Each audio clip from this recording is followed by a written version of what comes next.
join a company that you are the person that show good sell, yeah? Bring in good energy. Welcome to Crypto OGs.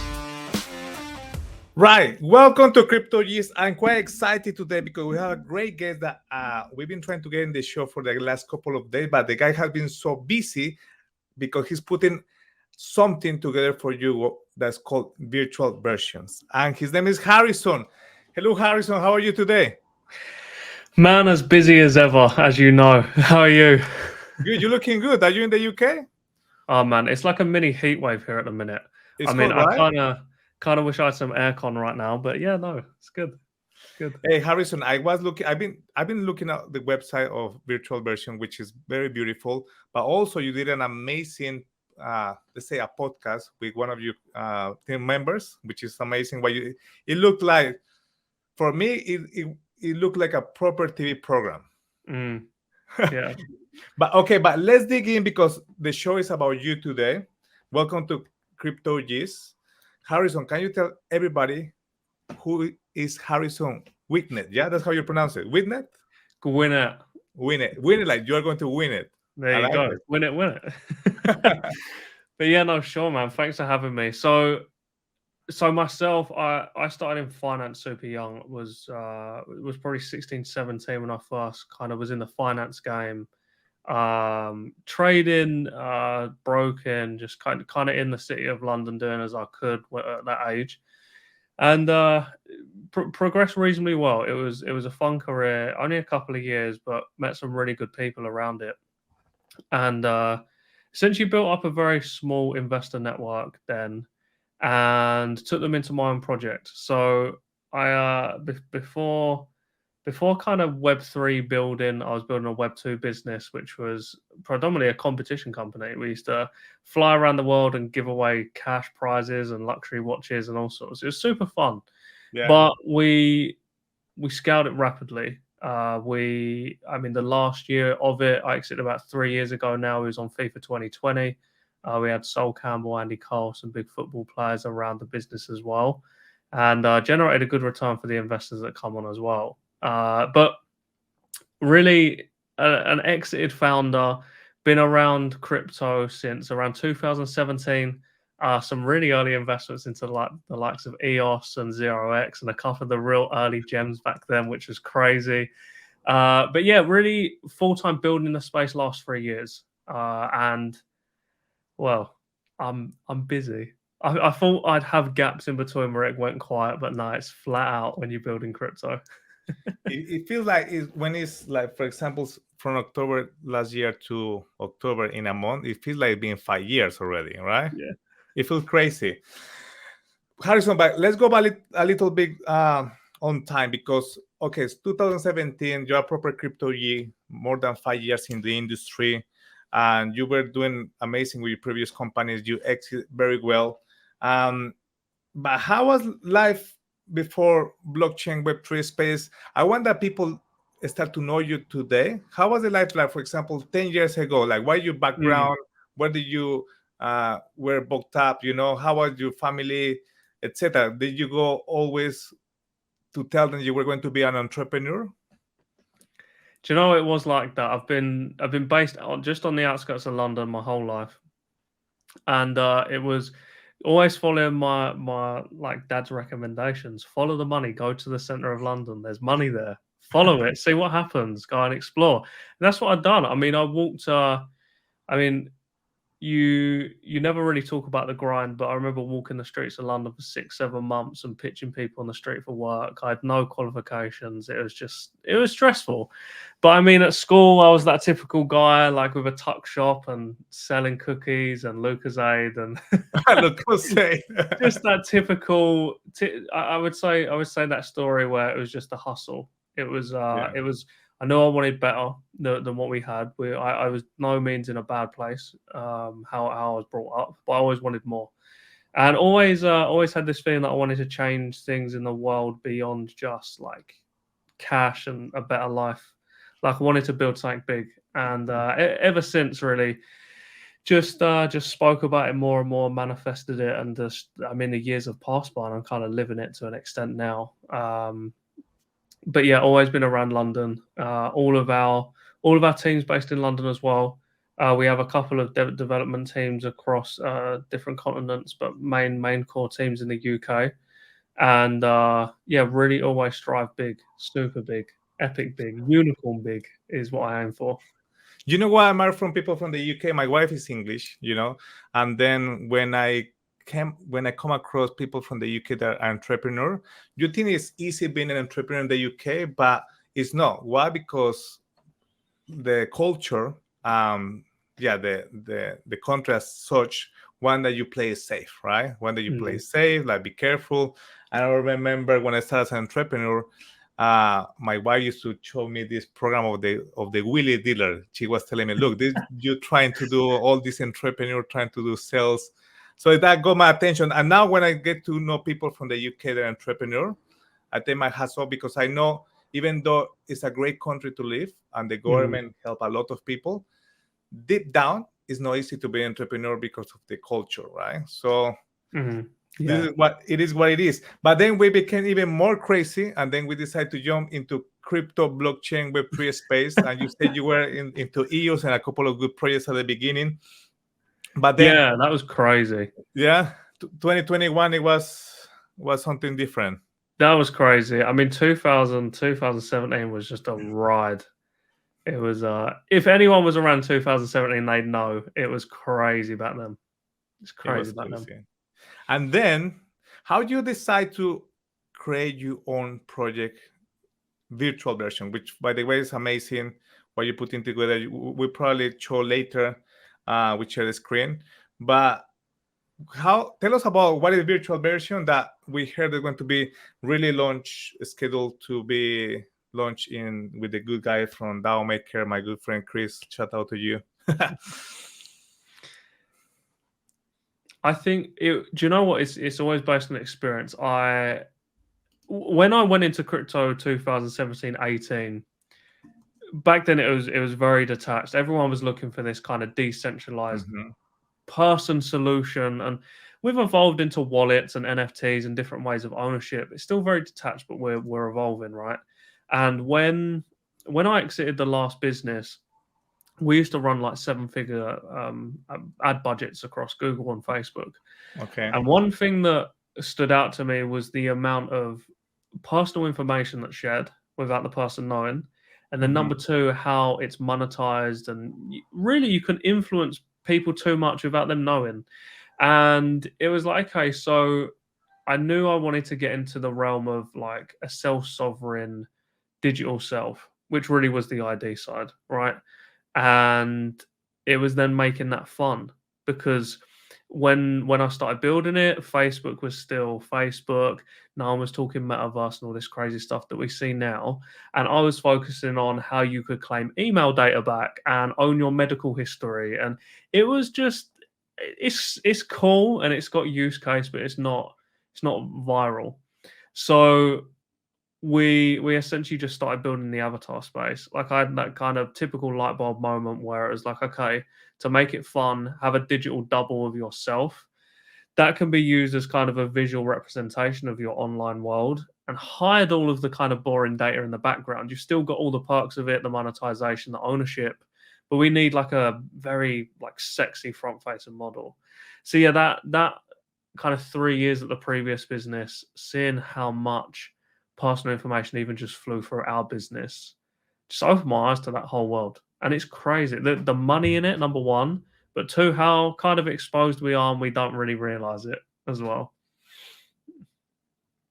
That's I something that fascinated me recently, obviously, is what the guy from OpenAI is trying to put, right? We welcome. It got my attention again, because something that we take for granted is our personal information, and we think it's not shared out there, but it's everywhere right now, right? I have so many friends, especially in crypto, say, no, I have decentralized everything. I don't share anything. I don't show my face. I say, no, mate, you're already on the system. If you're born 20 years ago, that's it. You're on the system. There's nothing that you can do about it. But talking about AI, right? AI is taking everything by storm. So what was the actual motive behind founding virtual version? I know you said about the data when you were doing the Google ads, but where did everything start from? Like, and what was the vision like? And what was the moment that you realized, okay, I'm going to put this together? You were in the office and the virtual version came to your head, the name, and you said, okay, that's how we're going to start. Or you were walking, or you were wearing a flight, you were in a conference. Where were you exactly when the idea came to you? So it was fast on the data side. It started to get my mind tick. Then it was definitely before this point. I would say about 3 to 4 months before this point. I remember watching Ready Player One, and like famous film for anyone visionary, like looking at metaverse and stuff like that. And I did kind of have a light bulb moment. I remember sitting in my office. I had a massive whiteboard in my previous office behind me. I remember just thinking, like, Ready Player One, when you think about that film, that character, everything's owned within that character. It doesn't show a secret wallet or a mobile phone or the two worlds. It shows that character opening up things out of the character. And I kind of had this like, boom, okay. And the big thing where AI started to come into the build and the realism and the technical difficulty of building was the realism.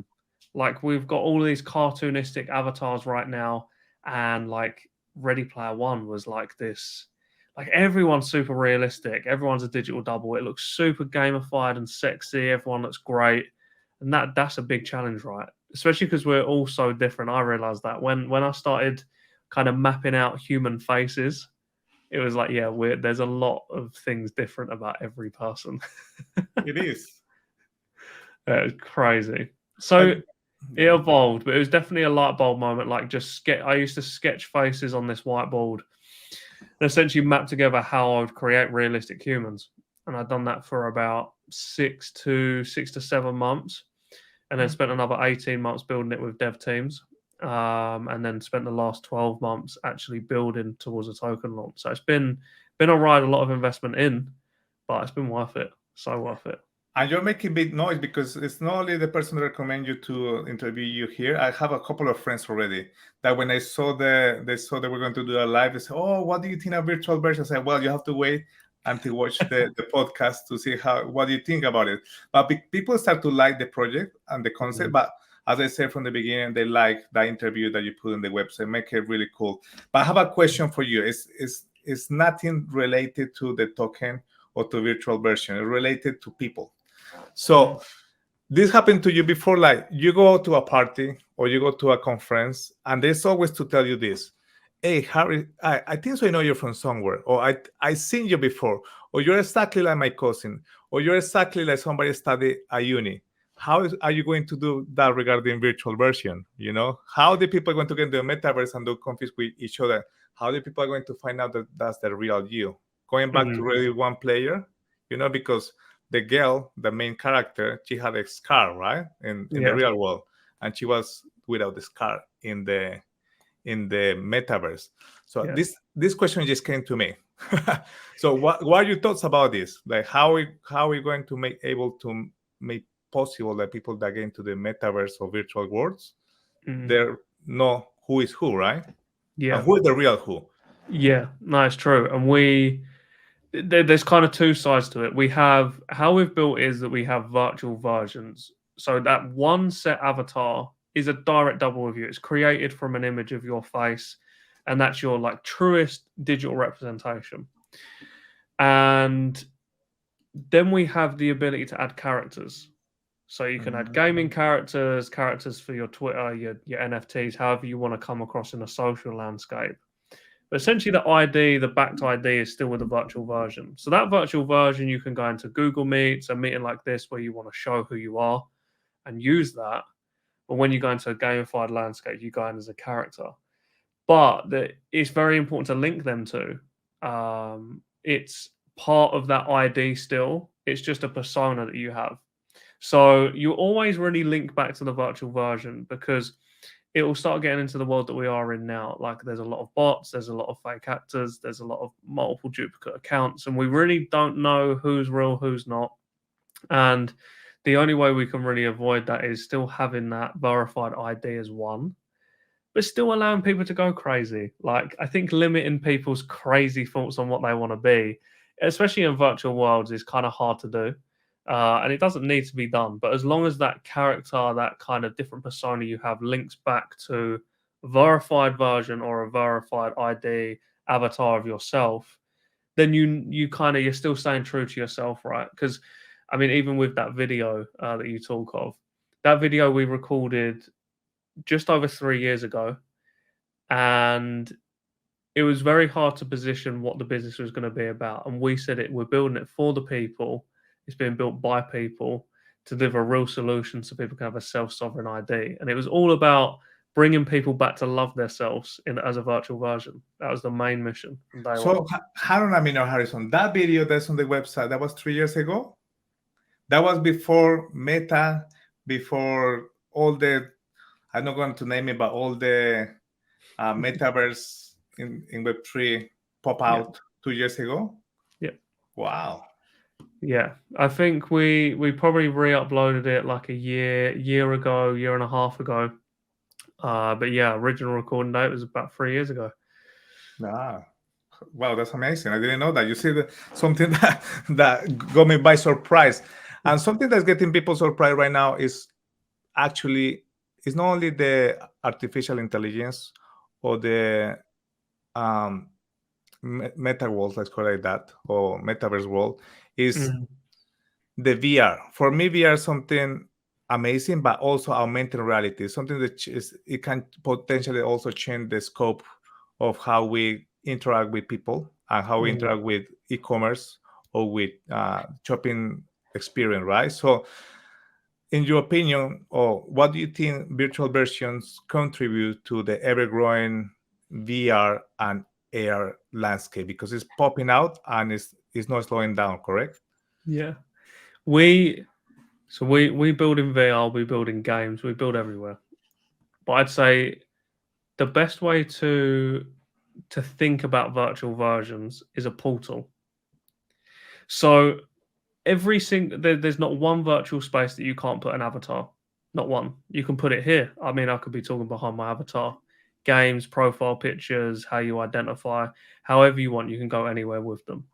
So if we provide a portal where people can create an avatar to then use in VR and these spaces, we're allowing the experiences. We're not sitting here going, we're going to build all the experiences. We're going to just take over the world. Like we're token gated. We don't want anybody else in.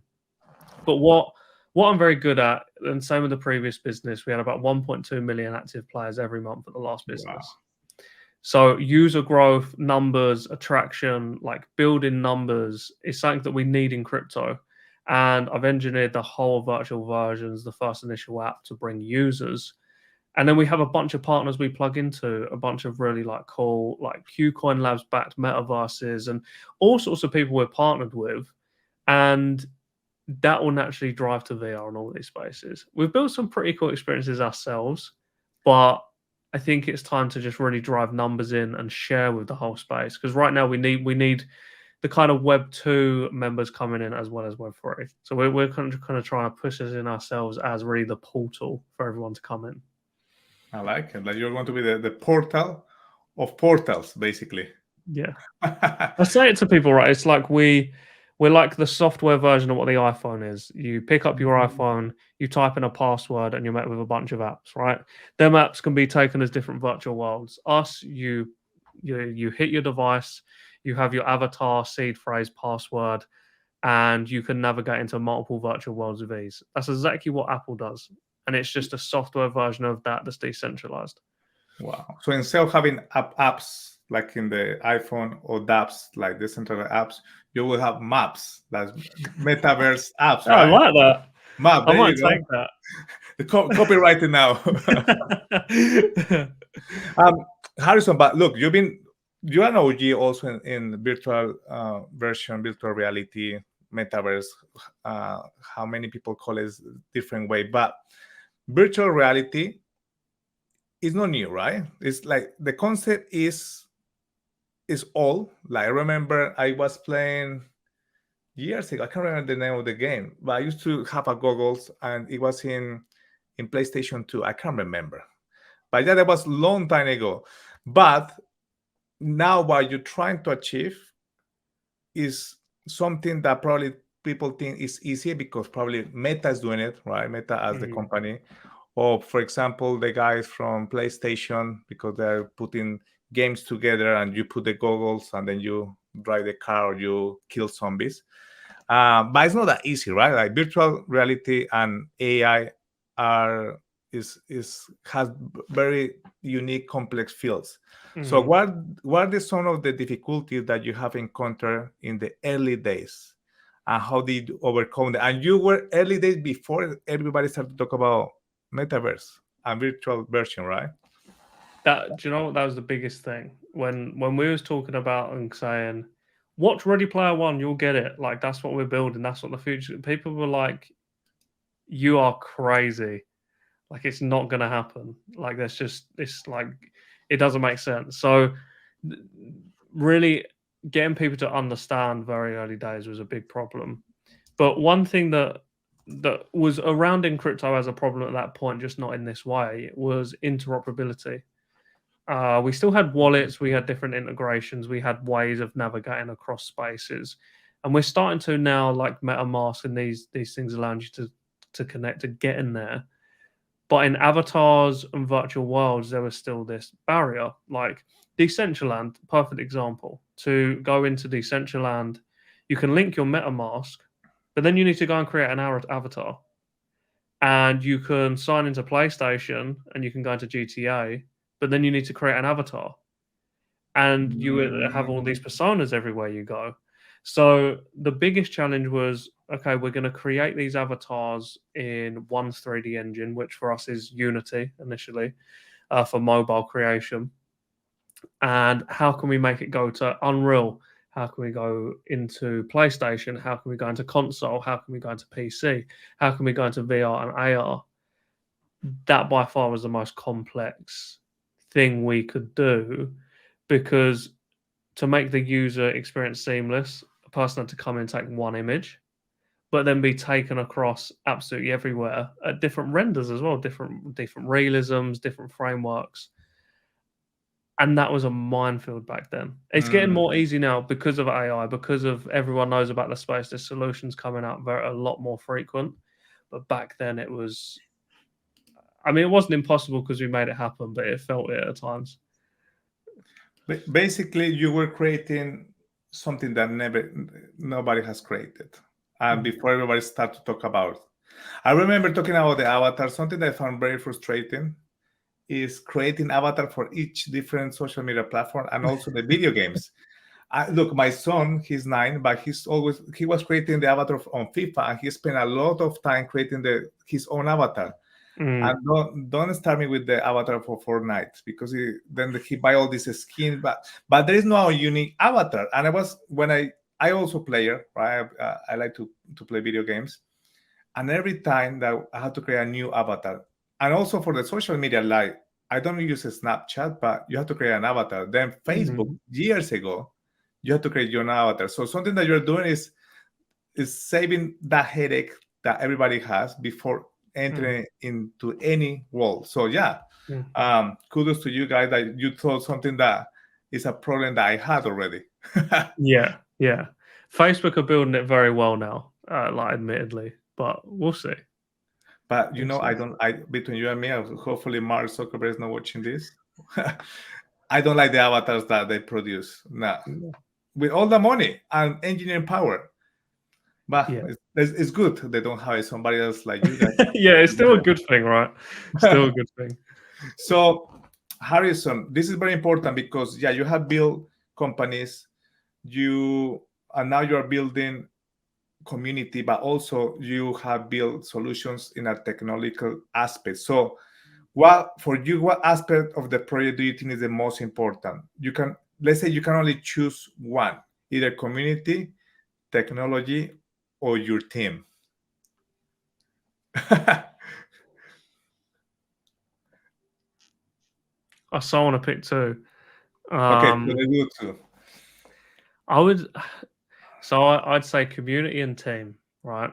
Yeah. because community is vital to any business, any project. Absolutely, the livelihood of what you're going to build is community, right? And that's been super important to us, to build in that regard. For the second, I'd say team, because anyone could build a really nice shiny product, and we've seen this many times. I remember a product, like a couple of social products coming out a couple of years ago, and it was also centered around avatars, and they blew up. They've done like 20, 30 million users in the first 3 weeks, right? It was Mm. crazy, some of these platforms that blow up, but they disappear. They Because disappear. it's just some like young guy or a dev somewhere that's built something, didn't realize it would go crazy, and then they don't know what to do with it, and it just goes because they can't pay for the servers and they don't think beyond what it could be. So I think that, like, community is the power to be able to build, but then you need to trust in the team to build and execute, because it kind of works hand in hand. For that experienced team to go and do it again and again and again and deliver, there needs to be like a fire in their belly to make them go and do it.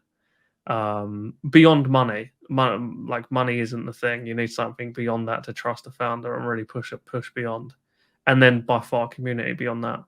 Like I used to have a phase a couple of weeks ago of losing voice notes to like half of the community. So I've had to stop doing that now. But I'm very like that, like open book, DM me, I'm there. So How big is the community right now? it's big. I mean, total across all channels, emails, Telegram, and Discord, it's like 400k. That's a lot. In our Telegram, we've got about 90k, I'd say, across all regions. Yeah. Discord's about 25k. Wow. That's in Discord is a lot. Yeah. What I've taken pride in is the conversions. So Okay. let's say we have a total 400k. I mean, they could just be followers, right? It doesn't really mean a lot. But we have just approaching now 100,000 people that have signed up, used the platform in some sort of way, create an avatar, participated in a beta. And out of them 100k, we have about 2,500 that have actually paid and we've monetized off of the experiences so far.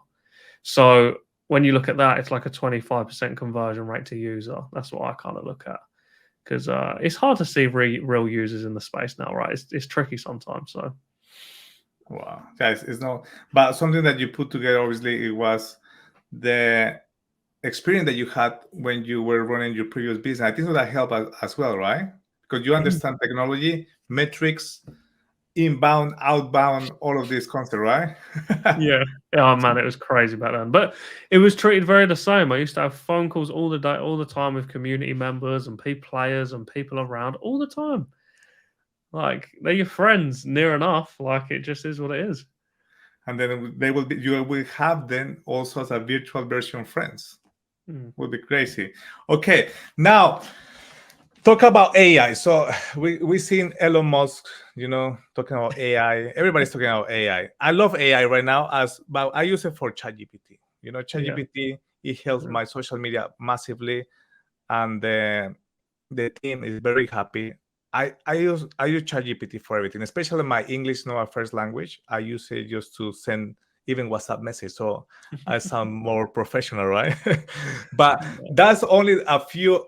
It's something really small regarding AI. So let's talk about virtual version and the potential with AI. So what potential do you think AI and virtual reality has in disruptional traditional business model? Because this is what we're thinking, like, okay, it's going to help us, right? As a users, as a people living at home, probably they do your kitchen and your appliance, but it's going to take a lot of jobs out there. But let's now think about entrepreneurs and people that have been building business for the last few years. So how AI and virtual reality is going to disrupt traditional business models. Man, it's crazy now, because the most exciting things that I've started to see is text to 3D. So you can type in anything, like, create me a modern art studio, and it will put together a modern art studio in 3D. And that kind of stuff is insane, because when you start feeding that with images or inputs, or you're a local business and you want to start doing something in the virtual space. We've been speaking to a real estate company actually at the minute, and they want to be able to showcase all of their stuff virtually and have people walk around in it as the size they are. So they're using virtual versions for it. And they was like, well, we need to recreate every single property in 3D. When you can start going around, and you can to an extent now, it takes a little bit more time. But when AI takes over and you can just walk around and film a whole building and print that in 3D and send that to someone and go and explore the floor plans before you buy. It's endless. Also, it will take the IKEA experience down, right? We don't have to go to IKEA anymore. That's true. That's true. And everyone loves the IKEA experience. No more hot dogs. No more Swedish meatballs. Yeah, that's the only downside.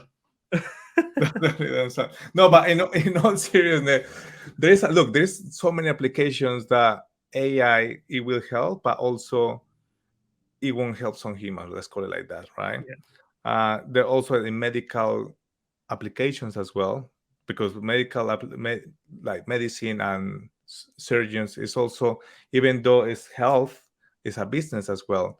But I think so what it has helped, and probably you have a lot of these people in your community, is content creators. For me, content creators is a profession that people, even though are making millions of dollars, let's talk about the top ones like Logan, Jake, all of these guys that started years ago, still people don't take them seriously, right? But it's a profession that involves a lot of work, but also involves a lot of, you have to be very resilient, and also you have to be willing to be exposed to criticism and all of that. So what I'm trying to say is AI, for example, is helping all these people to save time when they're creating content, correct? I say this because of it's also happened to myself. So I think so for most of the entrepreneurs or the people that is out there trying to figure out how to create, let's go back to marketing, social media ads and all of that, I think so virtual version is going to help them even more. That's, in my opinion, is going to help them more, because if they have an avatar that define them, they don't have to overthink. And probably, I don't know if you have planned this already, it's probably a plan, knowing what you have put together. But probably if you put some fields or something, and then look, create a campaign or create a reel for my virtual version that talks about granola bars, and then start to create the reel, the content. That's how I envision that, for going back to traditional business model, in this case, the content creation. So I know I went a little bit of Man, it's so baked into our plan though. I like it. Like in the initial app, we've got all the content tools that you speak of just then. It's more manual initially, but yeah, we see that as well. The growth of content and stuff like that is big. And now I'm going to the next question. Has to be with this. How do you see the future of AI and blockchain is heading toward? Because that topic is so difficult. Blockchain, AI. Do you think it's going to happen soon? It's going to take forever? Or we just keep it Web 2 or Web 2.5, like some people call it?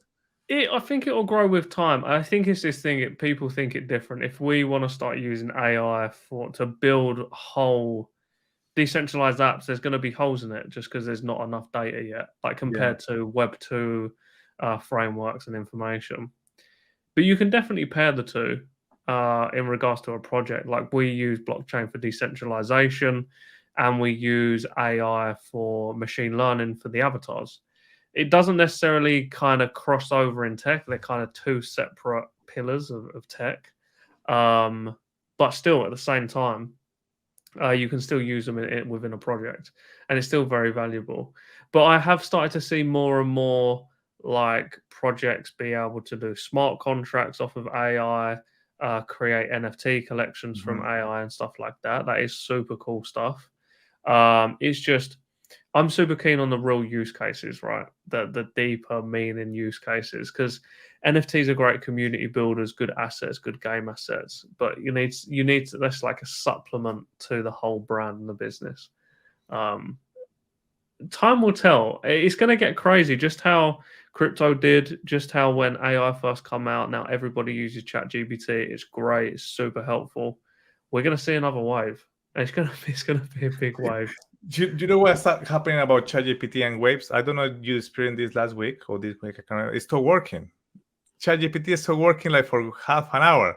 And I was like, I need to do this. And I was calling the team like, it's maybe because you are using my ChatGPT. And I was saying, no. It just went down for a bit.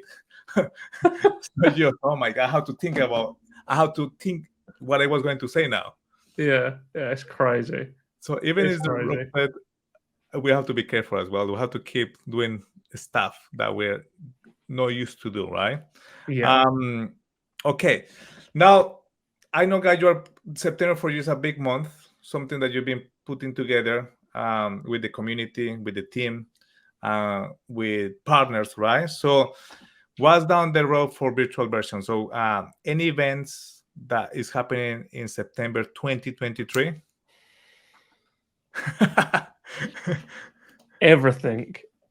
I really mean that. We've been working for about 11 to 12 months on a token launch, the NFT side, really making meaning behind the whole product before just launching and just pushing it out live. But we will be launching our token. Okay. We have actually today, this recording, we've released the NFT teaser video for our Genesis collection. Okay. We've got all of our OG programs running, which is mintable NFTs as well. Okay. It's all happening. It's been really, really super good having all the partners around. DAOmaker have been great guys. Kudos to everyone there for making everything happen on that. We had crazy demand for our round. That's concluding now.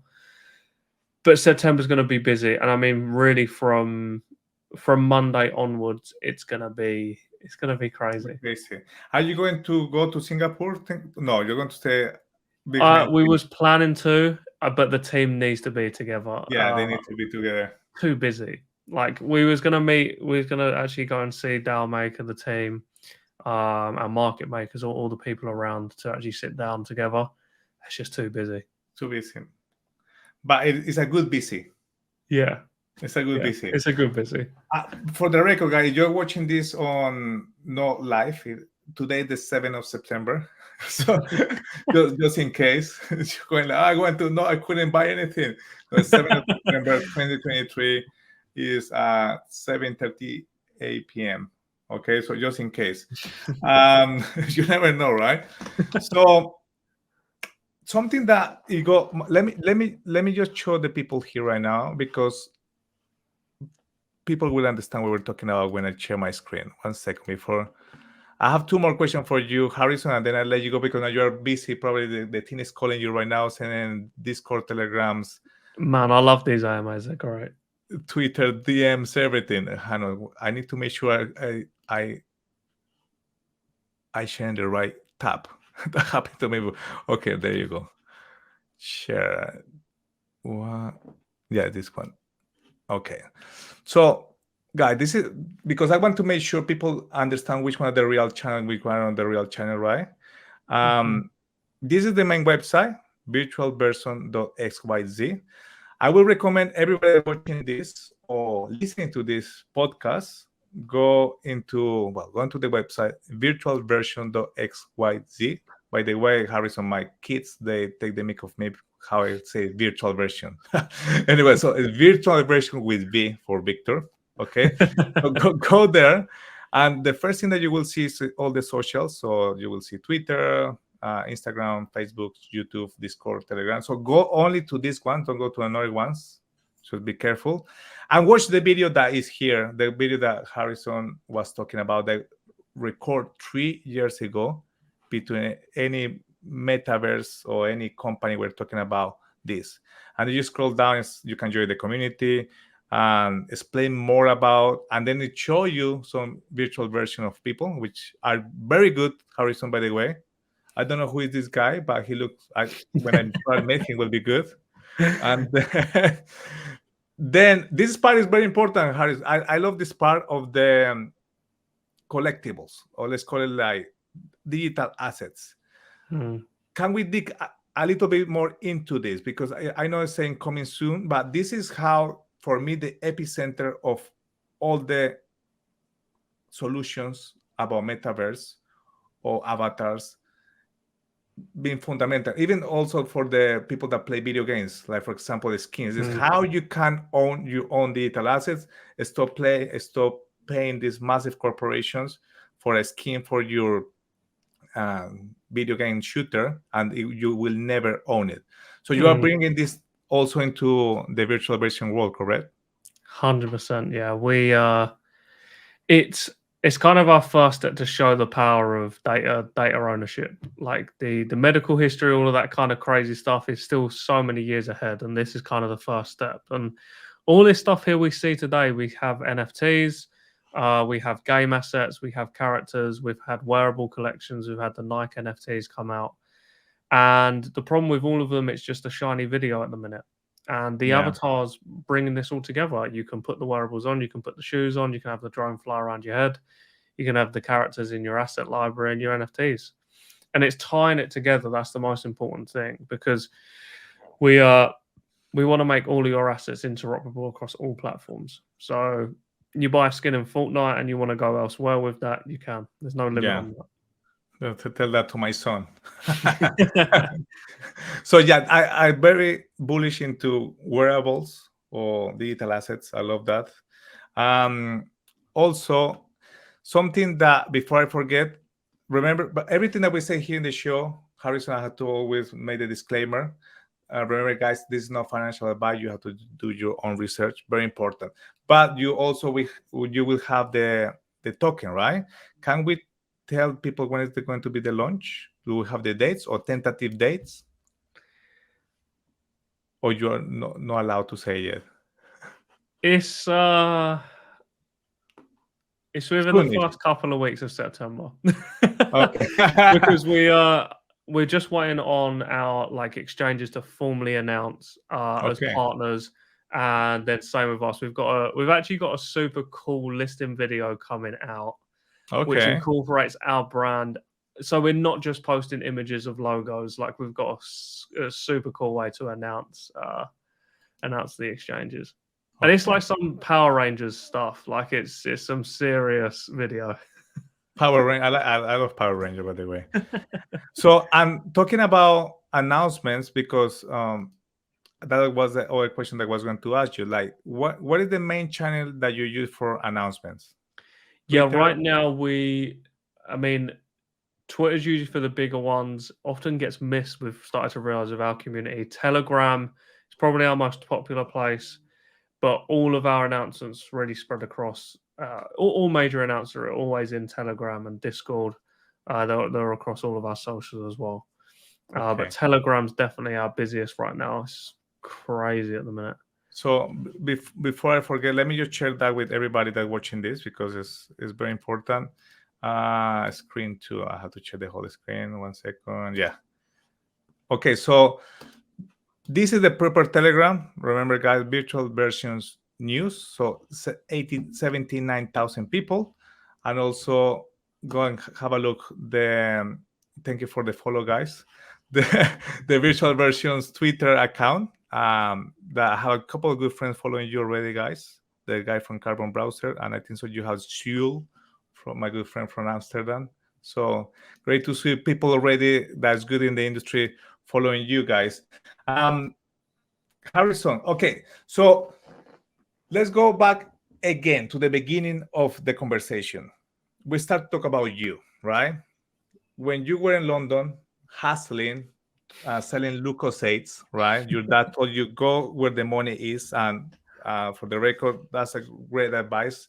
My dad never told me this, but I have a couple of mentors that told me this: follow the money, and now I understand it, right?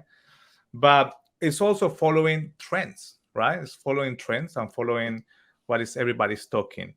So, Harrison, if you have somebody that is new into crypto, okay, or is new into AI, blockchain, virtual reality, it can be a young Harrison, like when he was 18, or it can be somebody senior in their 60s, but they're interested about to know what is all of this. So what advice would you give then based on your experience? Do it all. Do it all. Yeah, and it is that thing. Like there's two things that I've always lived by: is do it all and never give up.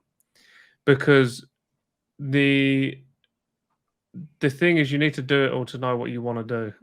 And like, I've done sales, I've done broking, I've done accountancy, I've built websites, I've done marketing, I've done socials, I've done legals, I've worked at barristers' chambers, I've done marketing, Facebook ads, Google ads, advisory, built projects, done investment rounds, all of it. But I have some particular things that I love to do, and now I'm happy with them. I stay with them, and I think it's this thing where now with even with ChatGPT, it's free. Play around with it, you get the first use of AI, but then ask it how to build a website, how to do these things, how to get into blockchain. Where would you, like as a beginner, where would I learn some of the key things I need before I buy my first crypto? It's great. You're in an endless Bible now where when I started educating myself, it was very book based and a bit of internet. Now it's type it into AI and it will tell you. And it's a crazy world to really be into that space. So try it all. And never stop. Never stop. Keep learning. Yeah, it's kind of funny to say this, but I always go after the quote that 50 Cent says, get rich or die trying. And it's not necessarily about the money, but it's the feeling of, would you rather keep going to a goal that is completely unattainable or not have any goals in life and just float through it? And it's always having that goal to run towards. That's amazing. Have you done any rapping before, Harrison? No, man. No. Man, Maybe, I'll tell you what, that's something that I haven't done. But maybe it will be the Harrison's virtual version that is going to rap. It'd probably be good if I use some AI, so that's okay. There you go. Harrison, thank you so much for being on the show. I'm looking forward to see what the virtual version is coming. Keep an eye on the channel, guys. Keep an eye on the channel virtual versions. I want probably to tweet and just share some information with you in my channels as well in the coming weeks.